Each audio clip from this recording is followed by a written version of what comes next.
The following terminology will assist us in supporting our reading, okay? So we have three vocabulary terms that I would like for us to review. The first is protrude. It means to extend beyond or above a surface. Embittered. It means to become angry or resentful at having been treated unfairly.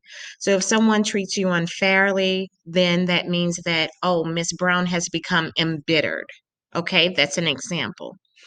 Indifferent, having no particular interest or sympathy, unconcerned, mediocre, neither good nor bad. So if there's an argument between you and your best friend, and then somebody asks you, so whose side are you on? Well, if both of them are your best friends, then you say, I'm indifferent. That means I don't have an opinion one way or the other because you don't want to upset either one of them. So you just say, I'm indifferent. And that kind of gets you out of that mess. So now what we're going to do is read aloud chapter 2, and I want you to tell me what happens in chapter 2 later down the line, okay? So the first page says, It is strange to think that at home in the drawer of my writing table there lies the beginning of a play called Saul in a bundle of poems.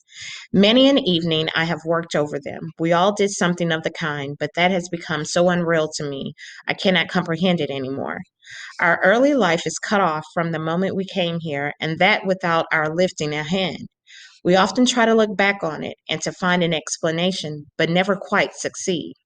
For us, young men of 20, everything is extraordinarily vague. For Crop, Mueller, Lear, and for me, for all of us whom Cantoric calls the Iron Youth. All the older men are linked up with their previous life. They have wives, children, occupations, and interests.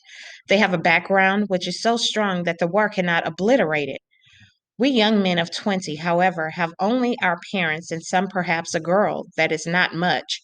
For at our age, the influence of parents is at its weakest, and girls have not yet got a hold of over us.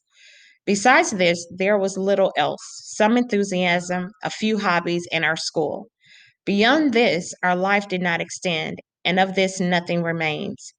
Cantoric would say that we stood on the threshold of life, and so it would seem. We had as yet taken no root. The war swept us away. For the others, the older men, it is but an interruption. They are able to think beyond it. We, however, have been gripped by it and do not know what the end may be. We know only that in some strange and melancholy way, we have become a wasteland. All the same, we are not often sad.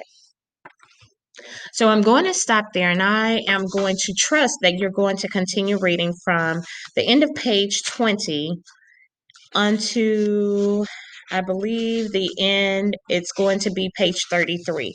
That will be the end of chapter 2. Okay. So in our next in our assignment, what we're going to do is write about what is happening at this point in chapters 1 and 2.